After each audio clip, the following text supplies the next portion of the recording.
le atua lo mātou tamae o lo afio i le langi. Iesu Keriso o lo mātou alii ma lo mātou whaola. Le anganga pa ia o le fesoa soani. O mātou lufale mai lo malu tatalo i le neitai au. E tu ina atu le taulanga o le whaafetai o le whaamanu ma le viinga. O le mātou tatalo tamai le neitai au. Na vea le neita apua inga o se whaamanu yanga i le ngata mo i mātou nei. Ia whape foi ie o loo mai mua mai lunga upenga ta whailangi. Whaamanu ia mai le tāpua inga lo nuu malau e ka le sia ma utangata. I lo lava suafa pele Iesu Keriso o mātou tatalo atua nei. Amen.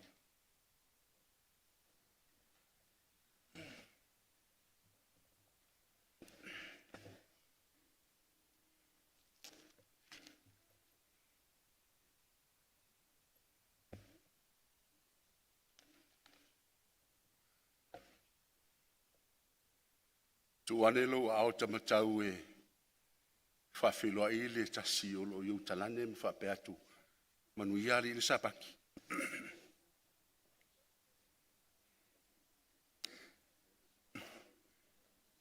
Se whakalo whange se si tue au ia vilai.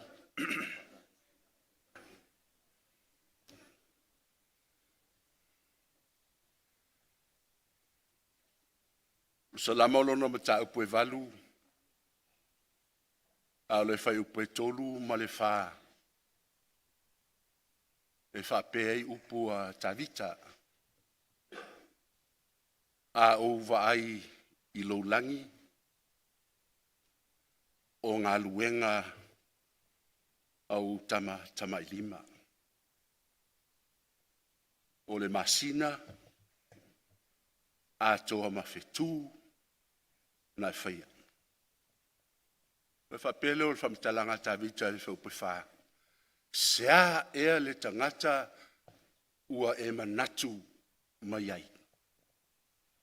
Ma le atalii o le tangata ua e asi mai ai. Sa whaailoe le atu e a tawita le salamu le nei. O mea uma na ia whaia o le fuafuanga. Especially you. O el tangata e whaapea il whaamitalanga le whaupe wha. O te manatu atu ia te oe. Whai unga le whaupe wha. O te asi atu ia te oe. O le mafua angale nā. Na tusi e tā vita le salamu nei. Na ia wa ai le tāua o oe maau le tangata o le palea li i ona ngaduenga. Na mafua ai na manatu atu ia te oe. Po whape i mai. Ma asi mai a tau. Po le ale tūlango iai. No fsia tu lea. Wā mai tātou nei taia. O le ata le nā o le. O le vainga le o salamu nei. Tātou te iloa le taita inga alofa ale tua. I loto soifua mo le matawola. Avele lo leo e. Whai mafufonga le ona le tua. Pasta henu ingo po. Masunga le to ina ya. Masoe, e a vatu ai le a ao le whaafilo inga, o le a ao le whaatalofa. Uso ua asia si mai e mai ta wina to tele. A usa whai tuai o, ai whiofa fo taila ua una le tua, i mana iuso, tu lou o tau swafa, i mo o mai wa fusi a tau whaatalofa mai. O te ata mo fia ai le ai masesio au malanga o te maasani ai. O le fia al tangata sa ona fia ai le malmalama i le fia. Fato a ngai mai te tonu o fatu pasta o ia nei tangata o mai tato falsa. Me so le au lango o le vanga mai lango. Ai mai se le au wa. Ia ai mai se foi. La ingo le tai. Pola la sunga toina. Failauga i whaapito atu o tau. I le suafa manu malo le tua. O te muso e laulau atu o tau suafa po ai lava le ua i ai to tono le manu nei. Failauga i atu i le suafa manu malo o le tua. Welcome home. E tā ua le whaatasi to tono o le ainga tātou te ofo whatai le alofa le tua na i whaia ia te tātou ne vaso. Whawhelo i tamā, ma tina mātua. Ma seno le kalesia, ai maise le kalesia wao, whawhelo i atu. Le atu seo koe mangkua le mea le atalo whae. Au au na le tua hea vilai mrona whaltua. O le aso muli muli nei tātou te mafutai. Tātou te le iloa le malanga po whea hiu iai. I el whamnianga le tua i lau sunga le whiwhiau, ma le whaltua. O lou a inga le nei e pe o na maua le whamtalanga le telo teimi.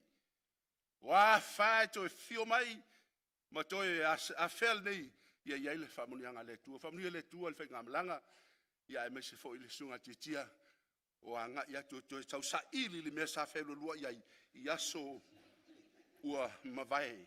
Pasta, whawhelo e tolo sunga, e o na le tua. La se fe au ta pena mo lona nu lo fatali le nu o le tua. Ina e mawhaina whaalongo se fe au filfilia. Whamanuia mai le tua o tātou tapoa ia teia, tātou tūlai, ma vivii i le vi inga, ua suluia lava nei malaina lo loto, o Yesu le ua pupula mai, e sili ilo le la. Tolu salau, iwa sumalvalu le vi inga tātou pepese ai.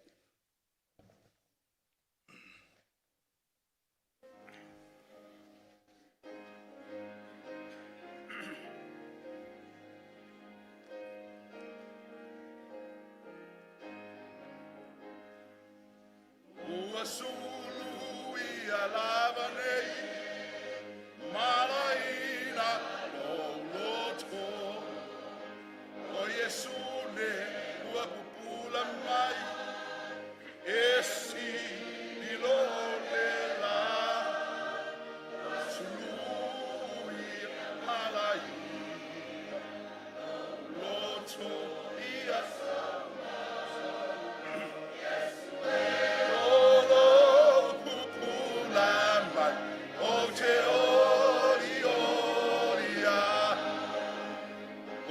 Pese lava nei, no loto i le ali.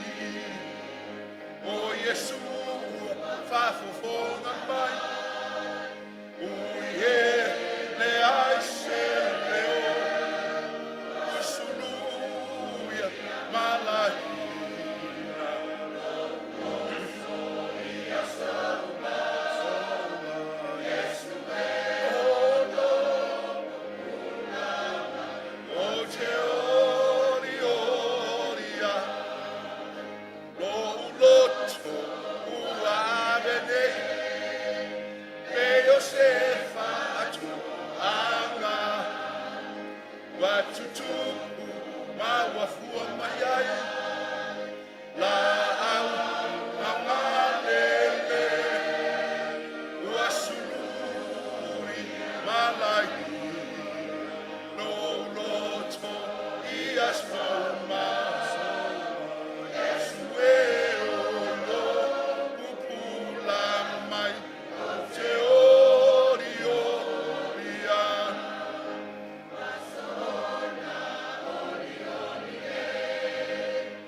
La tātou sa ili le tua talo.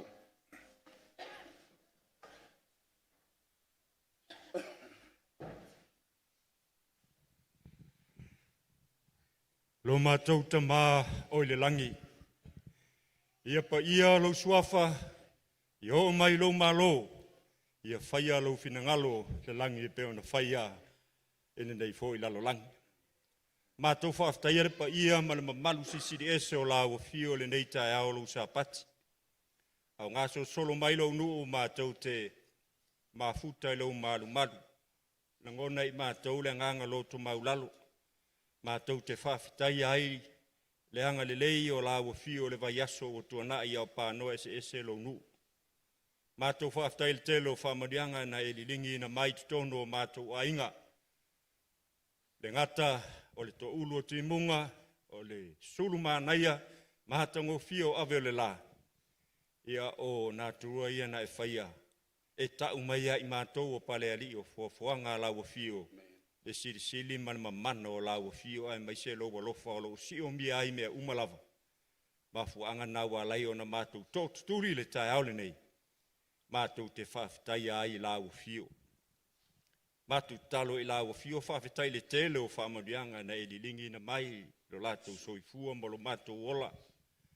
E wilava fo i ta mātou whalongoina nisi o tala whanonoa. Mātou maitawina i le lalolangi. E o lava si o mātou atunu o Samoa. Ona o tupulanga talavou le taupulea. Whapena ona tutupu ai telo whaalavilavi.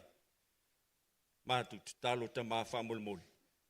Ia iai le anga le lei o la wafio nei aso. Mai se lava tupulanga si o mātou e kālesia. Mātou te talo ia malutia matao fimawina ia aupa ia o la wafio.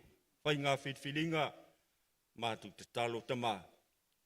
Peso soani whamolmole mo i lātou e mai se i mātou umalava.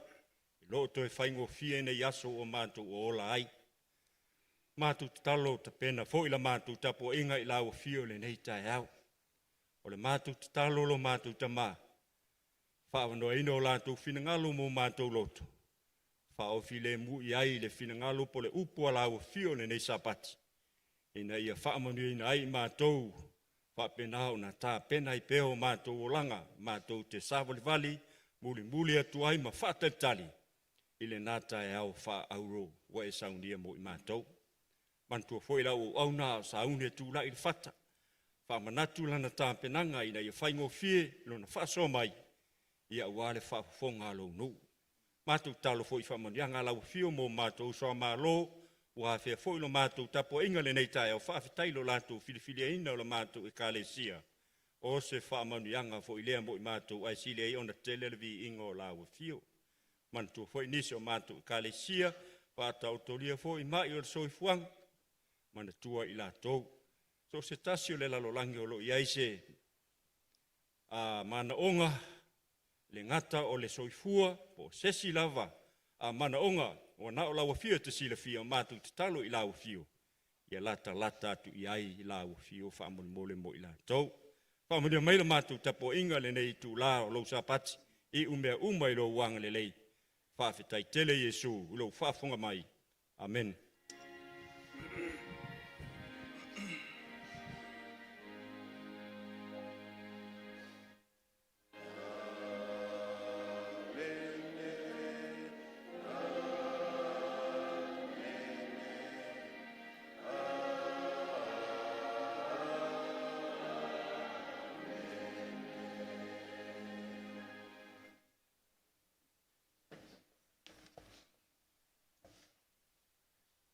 La vai loalo nganga whawhitai le tua, o lau atu sunga te akono e tūlai mai, mo le whamapopoina o tātou suluai mataulanga.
O le mau tō wao, mātou whaftai tele lo mātou te mau le langi. Lau lau tutu fōi au auna te akono, tau langa masurua i wa lafo ina lau nuu. Tasi lava le mana onga i o mātou loto, wha mole mole, wha ngā so se vaenga o lau ngā luenga i te whina ngalo i ai. Wha manuia i la tō umalawa na lafo ina nei tau langa masurua ai. Wha pena o na mātou maua i pele langona o le whaafitai i lau fio. Ono o Yesu. Mene. Tātou vi inga e lua, ua saunia tātou ufai pesi. Morsi fia tātou e kālesia, o le pese le sapati le nei, o le vi inga leo le alangi ina tātou e kālesia, po le tātou ufai pese, i le valaulia, sisi ngā fua tātou malo i le aso atai au. Leo te vala aua tuai mar whaloalo tātou ufai pese, tūla i mai bol tātou vi inga.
Toi o folo fatu ma fatalo fatu i le suafa manu malo Iesu Keriso i le nei tai au, ta lofa lava. Whaaftaia le au whainga luenga, sunga le to ina ia Simoo, whapea fo i le sunga to ina ia Masoe, ia sa mātou ngā lulue whaatasi lunga o le whata o le atua i le nei tai au.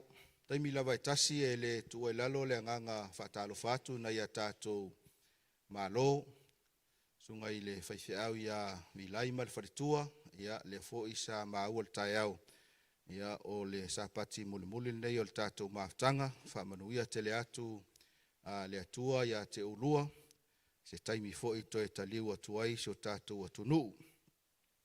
Patalo fatu i nei malo malanga mai, au kilani, savai, masa moa atoa, le ua tātou mafuta i le nei tai au, mai tauina o lo tātou mafuta ma le sunga ia apineru, tulou le suafa, taitai o le kale si lano, ia fatalo fatu i le suafa manu malo Iesu Keriso. Ia mese fo i le sunga le toina ia mulpola, tele ai, ia whaaftai o le foto au toi wa aile ia mulpola. Ia ele ngalo le ma follow up ma mulpola. Ia ai te loa se i o le toa i ona toi whaamatala lea. Ai whaaftai le filfiliino le kalesia Wellington e Samoa. Tātou te whaitapua inga i le nei tai au. Mese fo i le sunga le toina ia titia ma le tua ma le kalesia i stamaki. Apea fo i le sunga ia lolo ma le tua.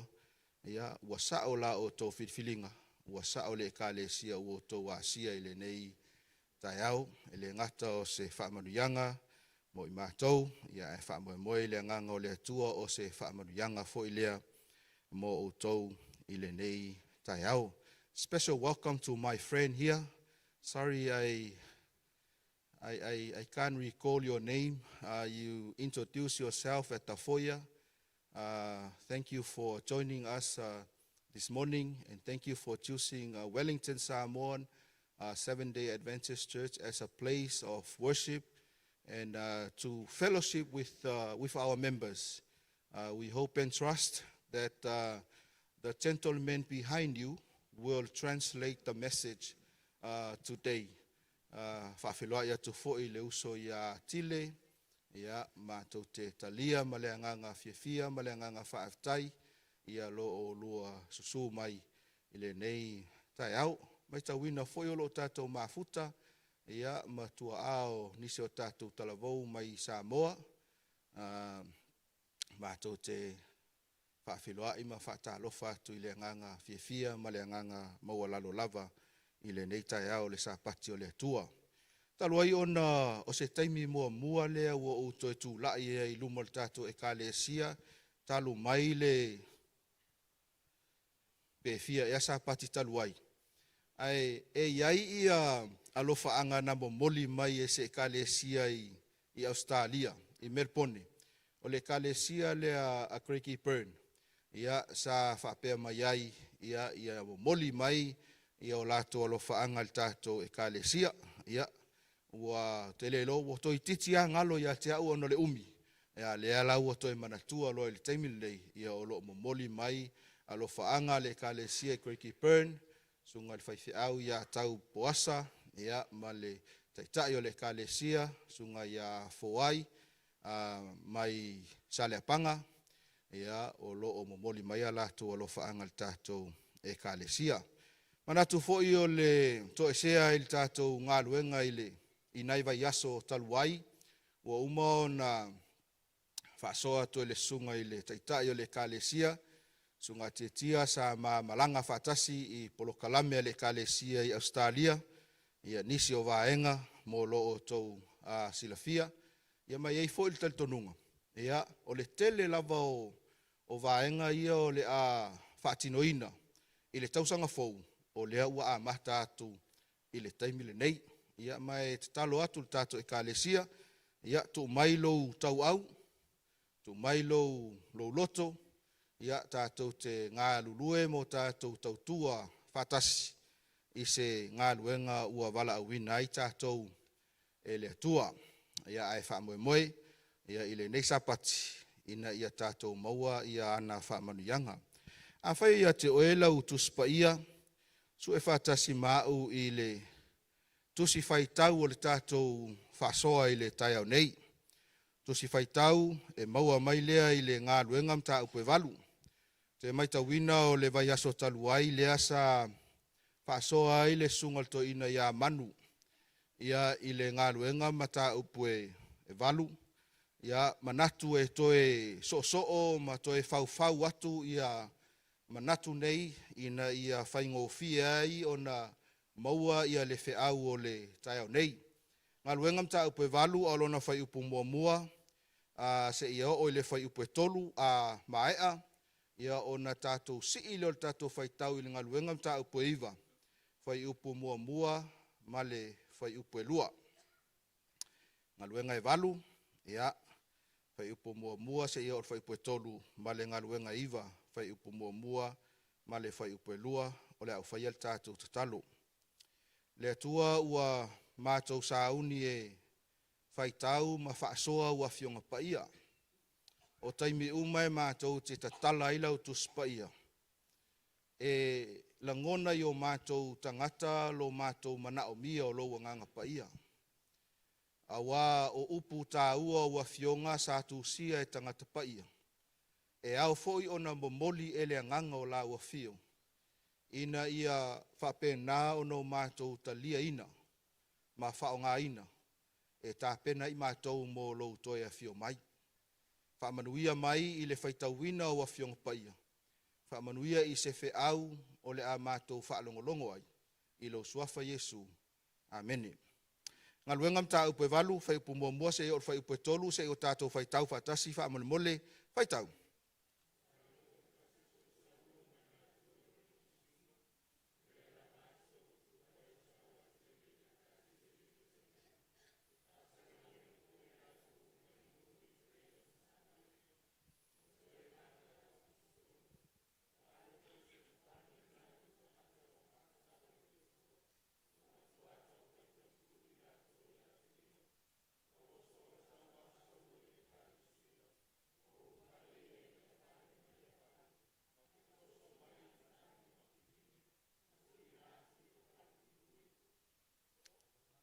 Mata upo iwa alona whai mua ma le whai upo lua, whai tau.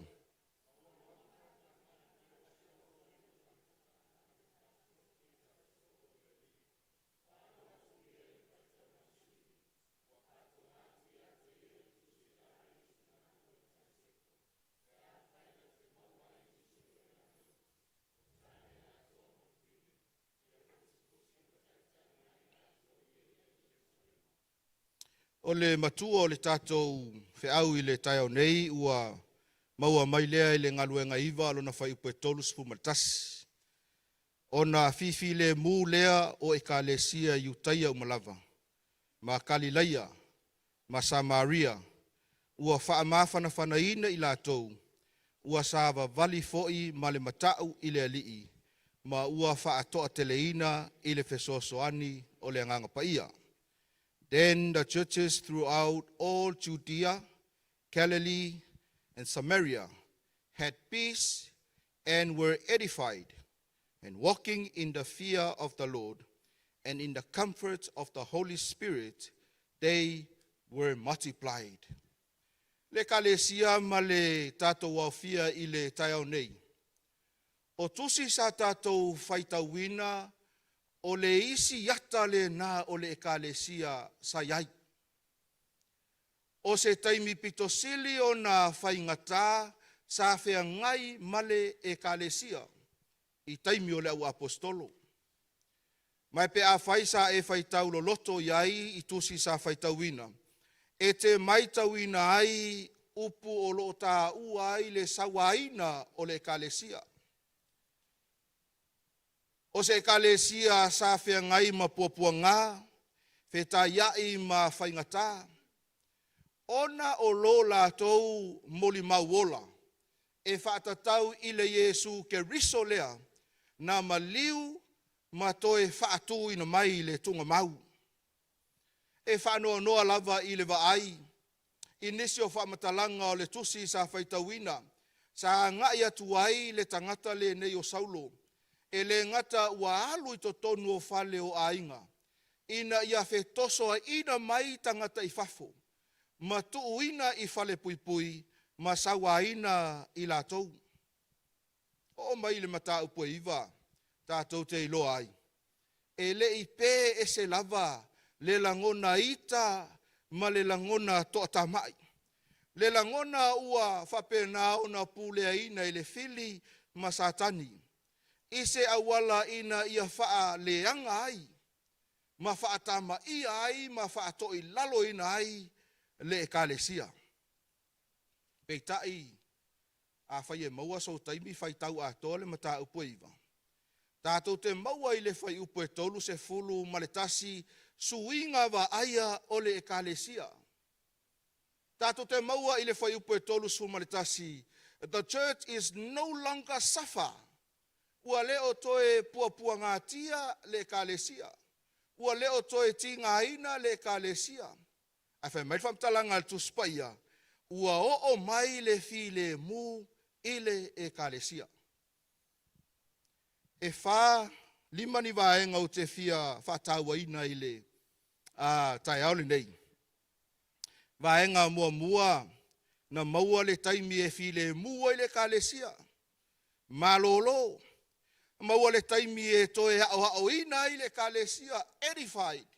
Maua le awanoa ina ia toe tapu e ai ma toe whaatulanga le ekalesia i ana ngā luenga e tatau na whai i le a ngai luma o le ngā luenga le atua.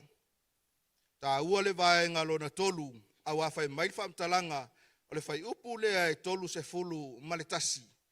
E le i nofo le ekalesia ai whai mai ea.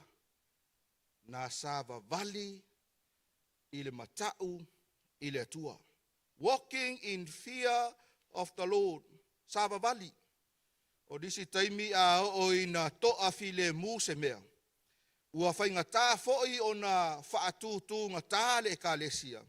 Ma le maua le awanoa e whaatino ai ngā luenga whaawau. Ai maise ngā luenga o le lawe ina o nganga. Lona whae tātou te maitauina ai. Ia le awala e whaamawhana mai ai le atua i le ekalesia. E ala lea i le ngā luenga o le nganga paia. O ai lava o mawhatia o whaanoa noa. O loo iai le nganga paia o le atua e fisosoani ia te i tātou. Ma le lima, whai mai le whaamatalanga o le whai upu le tolusu maltasi. Sa whaa toa teleina e le ekalesia. E te le whaa mene mai le ekalesia. I tala anga o le ekalesia i taimi o le tuspaia. E ui lava ina a mata i se awala whaingata. Whaa solo mai ai lana savalinga. Aina iu i le mea leo lo o tautala iai ia le ngā luenga mata upo iwa, whai upo e tolu sifulu maletasi. Nisi o mea sa whea ngai ma le ekalesia i le ngā luenga mata upo e fitu, o le whasiotia lea whamaturo o le ti akono e ingoa ia Stefano. Ngā luenga mta upo e walu o mai ai le sawaina o le ekalesia ma whaataha ape ai i lato uma o e talitonu i le atua. Mai tau te silafia le ekalesia o le taimi lea sa sawaina ai ia le ekalesia e le o se taimi whaingofie. E le o se taimi sa whapena o na mauaiso lato mapusanga. Ai whai mai o se taimi e pito sili o na whaingata i la latou sa valinga o leolanga le nei. Ai o mai tātou maulea o lo whapena o na tātou suina i le tae au le nei. O na fifi le mu lea o le ekalesia. Wha ma whana ina i latou. Sa vali foi ma le matau i le alii. Ma ua wha atoa teleina i le fesosoani a le nganga paia. O le atonu le winga o le whamatalanga le tuspaia. O na fifi le mua i lea o le ekalesia. Then had the churches rest. O le ale winga pe ua o na ta oto, ua o na nofo, ua o na eva i le lau whaumalu. Ua unoa ma se mea e toi ngase. O le ale winga o le whamatalanga al tuspaia e whatatau I lea vaenga o le malo lo o le ekalesia, o le file mu o le ekalesia. O le upu o lo whaali wina mai ai, ia le upu whaperetania lea o lo o tuli loa le tātou whiau I le tai au nei o le rest. E sauma le upu e leni lea, e rene. O lona winga lo loto, whai mai o le file mu, ua iai le file mu I totonu o le ekalesia. Lua, whai mai, ua iai le me tau o le toa file mu. Ua iai ia le me tau o le saolotonga mai sauanga ese. Ai tō te silafia le ekalesia, e le whaapea ua le ai ni whaafita uli o le ekalesia. This does not mean the church had no problems. Le ai, mai tau mai le ekalesia, ai o le whaamatalanga le tusi o ngā luenga. O lo tau mai ai, ia te tātou o le au whaitau ma le au suesue. Ua leo to iai ni me tau o external opposition. E leo to iai ni mea te te mai fafo. E leo to iai ni vaenga e si taua mai ai tangata I tua atu o le ekalesia e pei o Saulo. E te maua le ngā luenga mata upo iwa. Awa o ia o le numera tasilea. Sa fai masasa I le ekalesia. Ai ina wali iua Saulo a vea ma Paulo. Tātou te maua e ui lava na whaingatā. O Natalia le au so o Jerusalema. Le sau o Saulo o ia e fia join a wale upu leo lo tā ua whai upu e luasu ma leono ngā luenga tā upu e luasu ma leiva. Whai mai he came and he tried to join the disciples. Whai mai ua Saulo ua ielo na langona e fia whaatasi ma le au so. Ai to si fiel mentupu. Pala a ai o le au so. Whai mai le whamtalanga al tuspa ia, ua whewhewe le au so, ma ua lātou le talitonuina, ia le iai, ia le avea o Saulo masoo.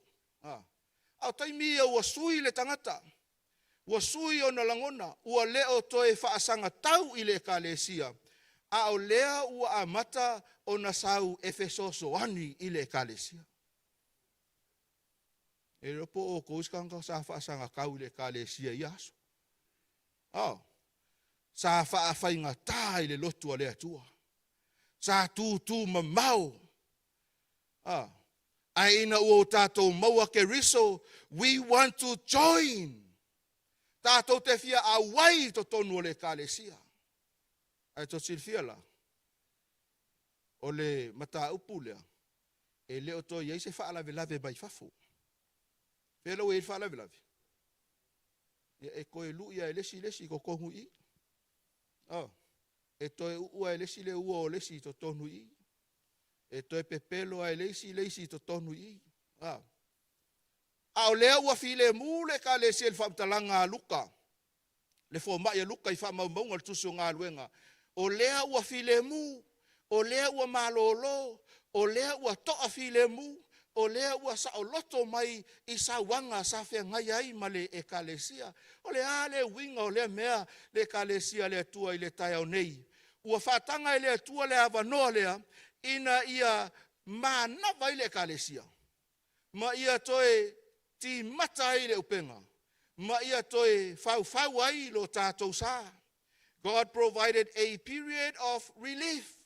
E te nofo I mai whapeifo, praise the Lord. O te leo a fia I mea o lo tutupu I fafo atu o le ekalesia. Ai o se awanoa watu ina mai e le atua, ina ia toe wha malo si ai le ekalesia I lona soifua wha le nganga. Amene. Awala ne o tātou whapea. O lewa tātou mapu. O lewa tātou malolo. O lewa tātou fifile mu I le taimi nei. Ona le toe taamilo mai ai leo whaingata.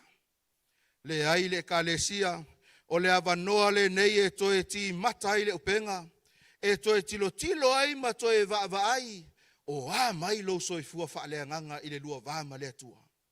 How is your spiritual life in your relationship between you and your God? Because that's the foundation of everything good. or everything bad.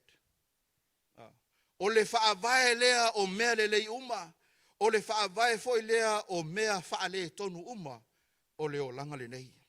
Awa noa le nei le kalesia e te toe tilo tilo I fuai, ina ia whaamalo sia oe, ina ia si itia I lunga lau tautua. E te leto e tautua whaatumu tumu lima, e peona e whaia I le tele o tausanga. E leto e whaata e alunga lau sila sila ma lau vaavai I le ngaluenga le atua. You will serve him with all of your heart. To still feel mele e whano noa I loto.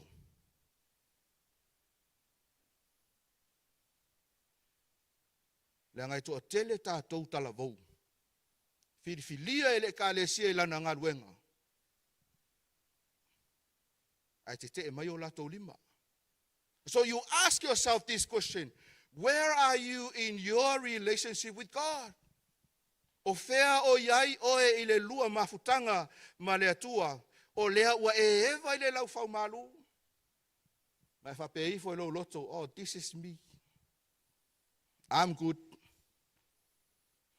Oh, you wait, because there will be a time. E te whapei foi. Lord, I need you. O awala mawaenga e te sila mai tangatanga iai e to e tapu e le ola whaaleanganga o le kalesia I le sapati lava ia. We have Sabbath school lesson discussion. We have a youth class. We have men's class. We have women's class. E iei foi wasenga na ia tātou whanau. And I challenge you.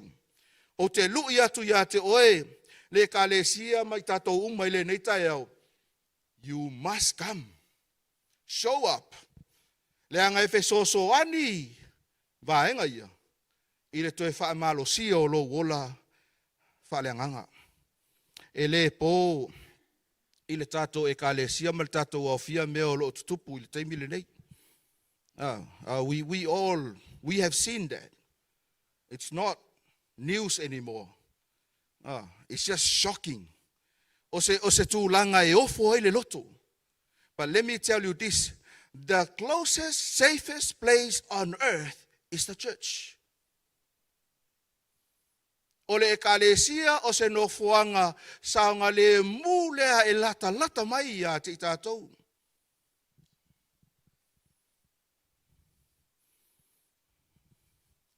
Ia tātou so enga whaatuspa ia o loo whaia I le Wednesday night, studying the book of Revelation. So ino le tusi o whaalinga. E iai ngā luenga ese le kalesia, we have ministries.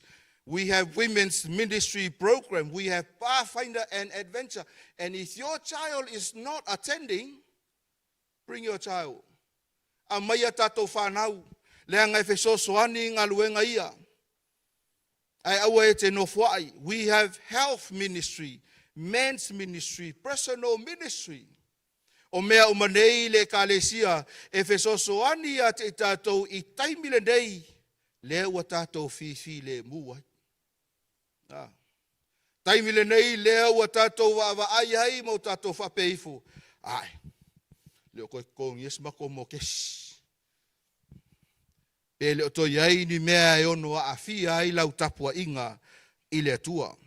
E le ngata I le loto I whale a le kalesia, ai au te whape atu I le tai au nei, e iai foi isi polo kalame a le kalesia au I lalo le konferenisi. E mo mia lo tātou au wai ai.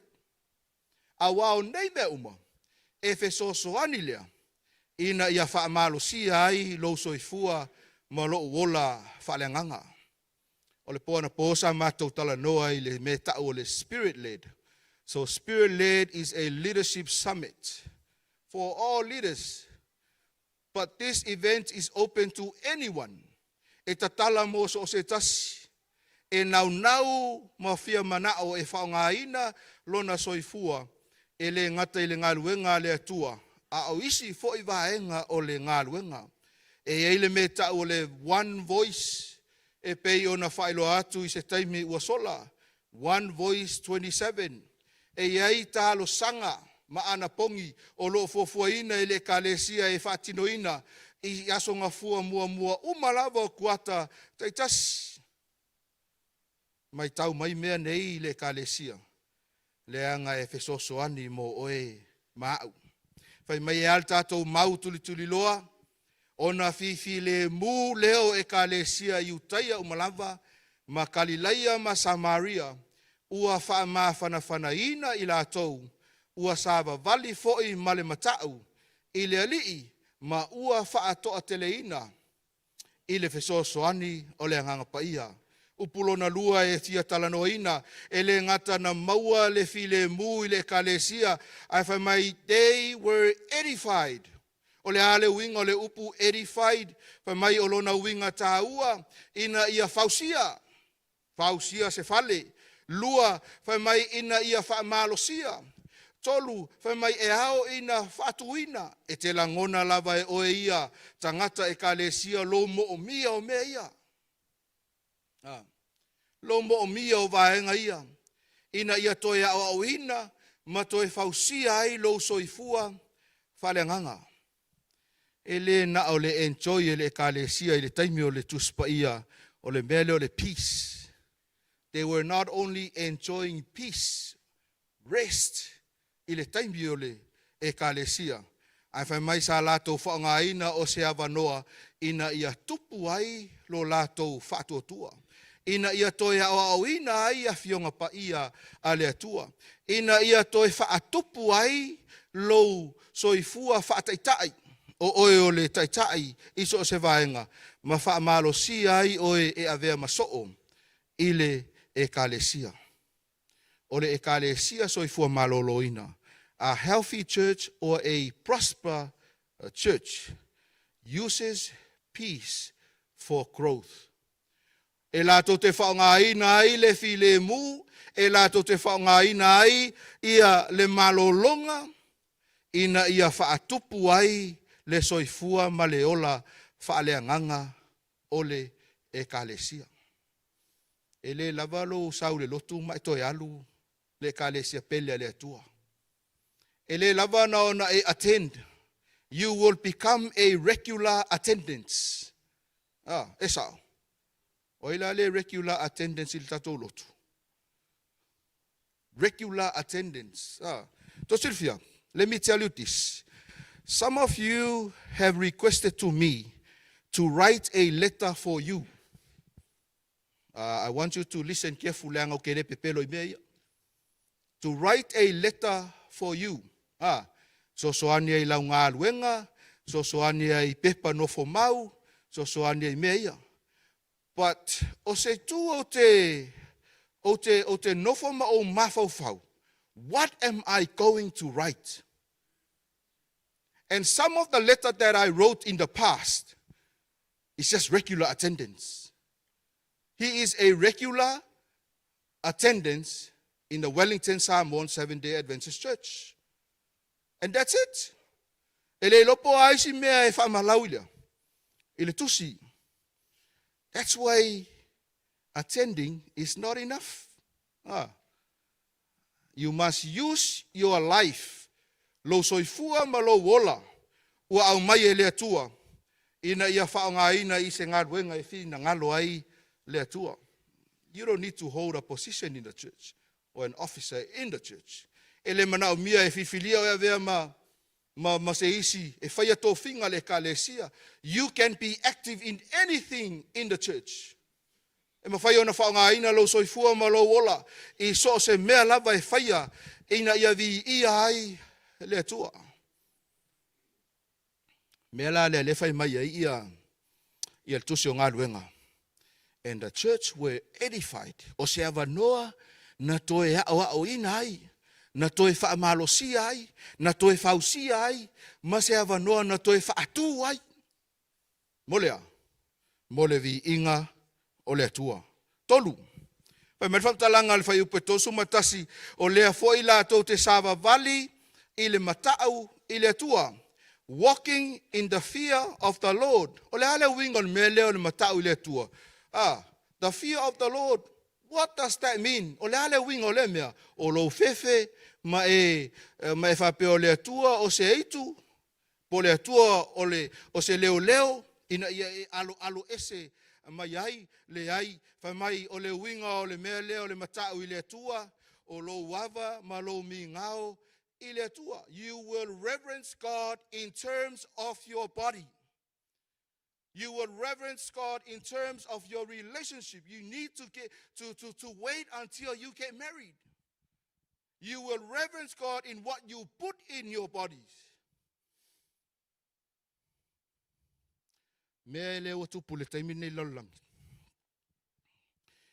Drugs is becoming something that young people are addicted to, or they're going after, thinking that this is what we can run to in order to solve my problems, in order to clear my head,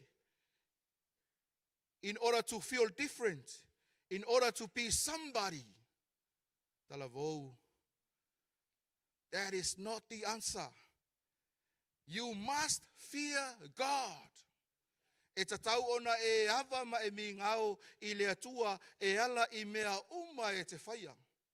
Tau nofo mo mawhau i le upu reo lo whaonga ina i le tusi leo ngā luenga. Vaenga lea. E se almena le whai mai ai ia e nofo ma le matau i luma o le atua. Ia pe e te taoto ma le matau i luma o le atua. A whai mai e te savali ma le matau i luma o le atua. What does that mean? You are moving. You are in action for the Lord. And you are not moving backwards. You are moving forward. Ekalesia. Olo e savali anga i luma i le matau i le atua i le ava ma le mingao i le whaaloalo i le usi tai i le maofa i me whaie e le atua. Te le loia te oe le kalesia. Ai o se kalesia maloloina ma se kalesia whaamanuieina e tupu maola pe a whai e whaavae i lo lato respectina o le atua. The church growth was grounded in a deep respect for God's holiness. The fear of the Lord is the beginning of wisdom, and the knowledge of the Holy One is understanding. Po fea tātou te oa i leo langa le nei, le au talavou, le kalesia mai tātou uma. Ai tātou te toe fo ia i le basics, i le whaavae o mea uma. E whai mai ai le atua i lana fionga pa ia, o le matau ia Iova, o le amatanga lea o le poto. You don't need to go to university to get fear for the Lord. Ele mana umia lo walo sa ili mai lo matau e mawhai ona e matau i le atua i nei. E mawhai ona e matau i le atua i lo ainga. E mawhai ona e matau i le atua i lau ngā luenga. E mawhai ona e matau i le atua i lau waonga. And you know what? That is the beginning of wisdom. Ole amatanga le na ole poto. Ai whai maile vaenga leo lo so ai. A whai e te loa tua. If you know your God, God, this is you and this is me. You are holy, I'm not. You are perfect, I'm imperfect. You are 100%, I am 40, 50 sometimes percent. But if you know that God is holy, whamaile whamtalanga, o le ata mai lava lea. Kalesia. O se lui lea mo oe mau. O se lui foi mo au. Ka se iei taimi o le soifuanga ma le olanga. E te le avai i le atua. O te le tatalo ai ma o le muli i me fina ngalo ai i le atua. But this is what humans do. What men do. O mea ie o iai le tangata e pei oe mau. We fall short of the glory of God. Alal me tauna fai. Get up. Stand up for your rights. Was that a song? E mo mia i tātou, ina ia o ngā tonu le atua i le kalesia. O ngā tonu le atua i lo soifua whaaleanganga o ngā to tonu le atua I mea uma tātou te whaia. Mana ia I o whamtalanga tangata lea. Le whapea mai, growth without reverence produces pride. Success without holiness produces compromise. E ila le metupu, pe a whai, tātou te le whaalangolango, ma whaamuamua le atua. 5, whamai e whaama whanawhanaina fo'i e le nganga paia. Le ale wingo le mea, and in the comfort of the Holy Ghost, mua whamalosi au mai le nganga paia ia te oe mau. Lua whamalosia I tātou, tolu whamai e whaama whanawhanainga I tā ua I taimi whaingatā o leolanga, ma le lona wha, whamai e maua lo tātou whesosoani e ala I le nganga paia. Mai e le whesilingia le mea le kālesia o le nganga paia na awina mai na ia whamalosia I lātou umo e whaatuatua, ina ia fofo lātou manua. Ma fo ia vaenga e ono a fia ilo lātou soifua. Aisea, nanga whai mai le folfolanga I le tusio Ioane. Lona mata upa suma le whawha, upa suma le ono. Sei tātou whai tau whatasi le wha Samoa, ma le wha Pertadia. Whai tau.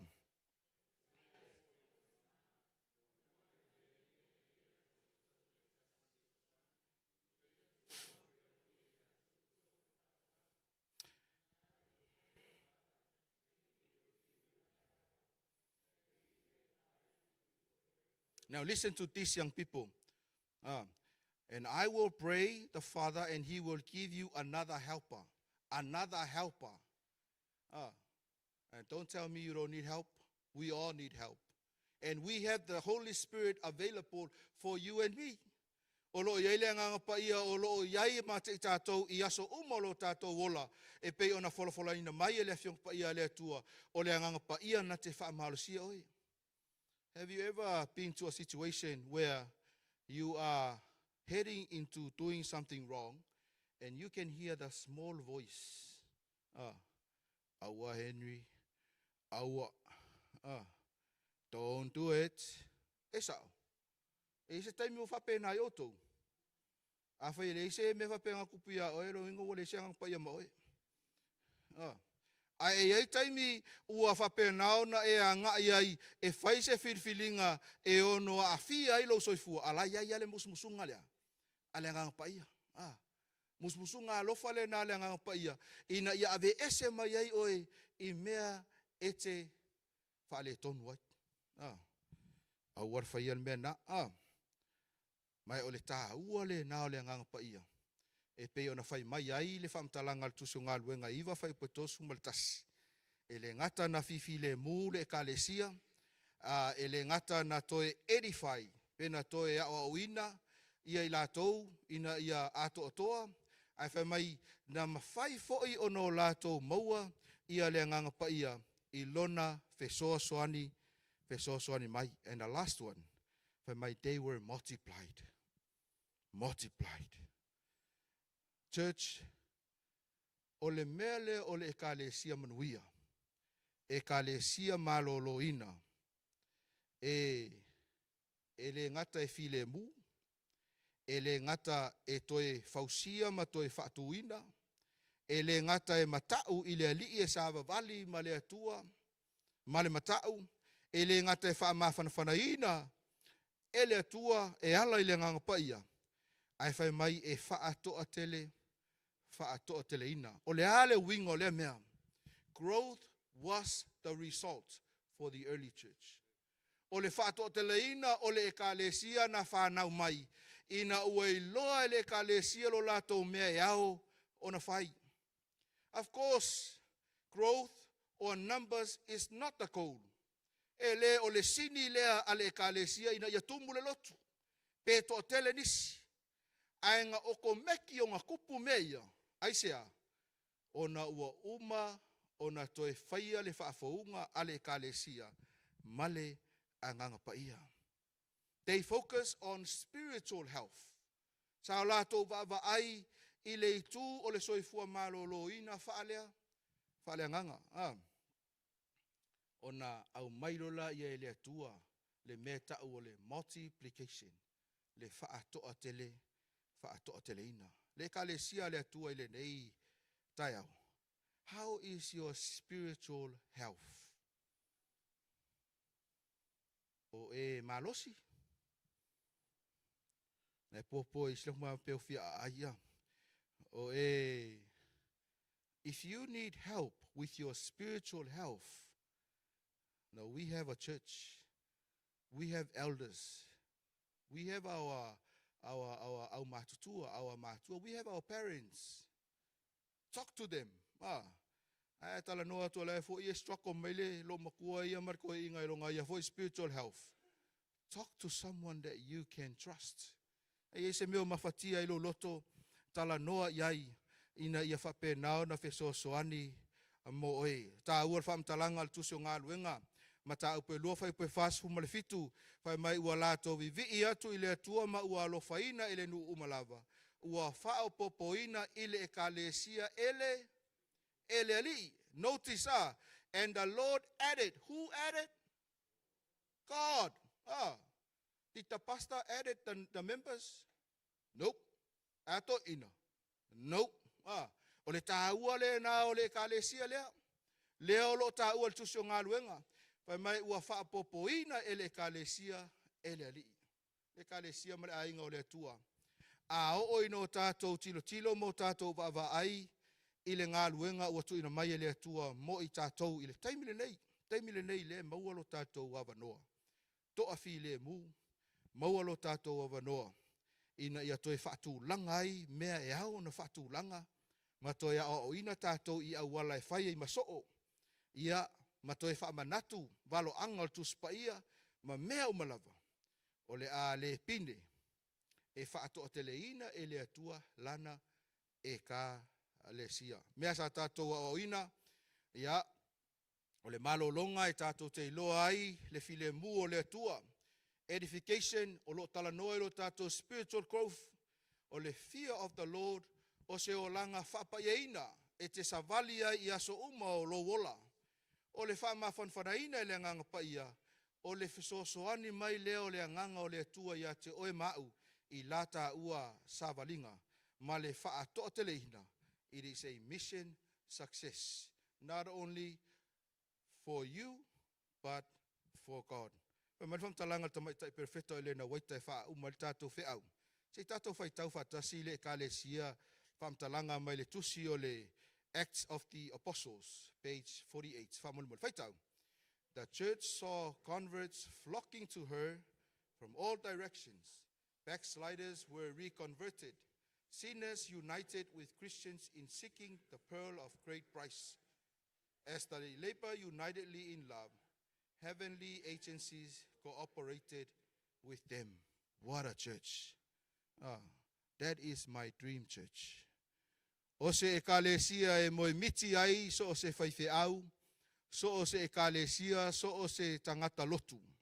Ina ia vea le ekalesia le atua, o se ekalesia e lo lofi mai ai i lātou, e fia iai, e fia i loa Iesu mai so o se vaenga, from all directions. O i lātou sa tu ua le ekalesia ma o ese atu, ua toe whafowina lātou mafutanga ma le atua. O tangata ngasala, ua lātou o mai whaatasi, ina ia tu whaatasia ma le au kerisiano. E sa ili ai le penina tautele. A se vaenga tā ua lava.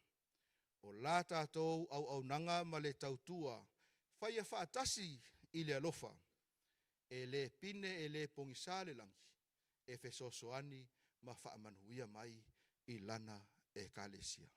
A vele kalesia Wellington e Samoa, e kalesia sofito le toe fio mai. O se e kalesia maloloina. O se e kalesia whaamanuia i le suafo Yesu. Amene. A tātou tutulai ma au maia le nei Sauniga i lona whaaiunga i le viinga o lo ilunga le tātou i.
le atua whaafetai le avanoa